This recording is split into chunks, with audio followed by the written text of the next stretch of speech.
এই যে চিত্রটা দেখতেছেন এটার সাথে হয়তো অনেকে পরিচিত, আবার হয়তো অনেকে নাও চিনতে পারেন।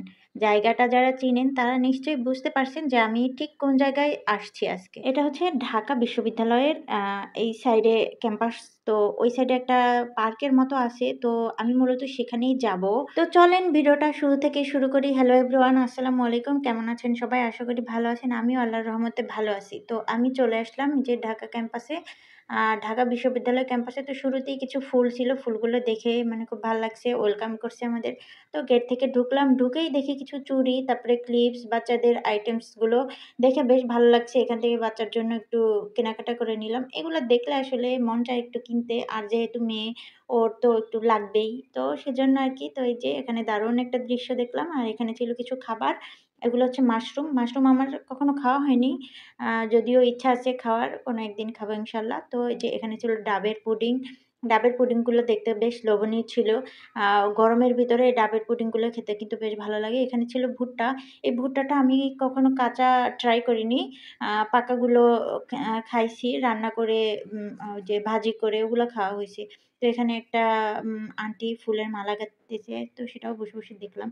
আর তারপরে হচ্ছে গিয়ে আমরা একটু খাওয়া-দাওয়া করব। তো সেজন্য অর্ডার করে নিলাম। এই যে ২ টা প্লেট। তো মেয়ে, আমি, হাসব্যান্ড ৩ জনে মিলে খাওয়া-দাওয়াটা করব মূলত। উনাকে একটু পোজ দিতে বলতেছি। তো দেখেন কিভাবে দাঁতগুলো বের করে রাখছে। তো এই হলো অবস্থা। খাবারটা বেশ মজাই লাগছিল।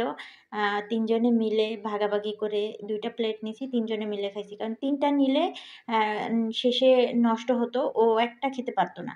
তো সেজন্য আরকি তো ভালো করেই খাওয়া-দাওয়াটা শেষ করলাম। তো খাওয়া-দাওয়া শেষ করে আমরা একটু ঘোরাফেরা করব।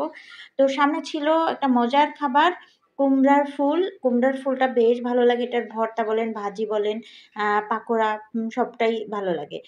তো আপনাদের কার কাছে কেমন লাগে অবশ্যই কমেন্টস করে জানাবেন। আর এখানে ছিল একটা খুব সুন্দর একটা নিরিবিলি পরিবেশ, প্রাকৃতিক দৃশ্য। তো এখানে আসলে কিন্তু মানে খুব ভালো লাগবে প্রাকৃতিক পরিবেশে। তো তারপরে এই যে পয়েন্টটা ছিল, এই পয়েন্টটা মানে খুব একটা রিস্কি পয়েন্ট ছিল। এখানে বেশ বখাটে উম ইয়া ছিল। বখাটেদের আড্ডা বলা যায়। তো সেজন্য আমরা ওখানে বেশি সময় দাঁড়াইনি। ওখান থেকে চলে আসছি। তো তারপরে হচ্ছে গিয়ে আমরা সামনের দিকে আগাইতেছি। দেখতেছি যে আসলে এখানে কি আছে। তো এই যে এই জায়গাটা দেখে তো বেশ ভাল লাগছে। এইটা তো কিনতেই হবে আর খেতেই হবে। মেয়েদের দুর্বল পয়েন্ট যেটাকে বলে। তো আমরা যখন গেছিলাম তখন ছিল শীতকাল।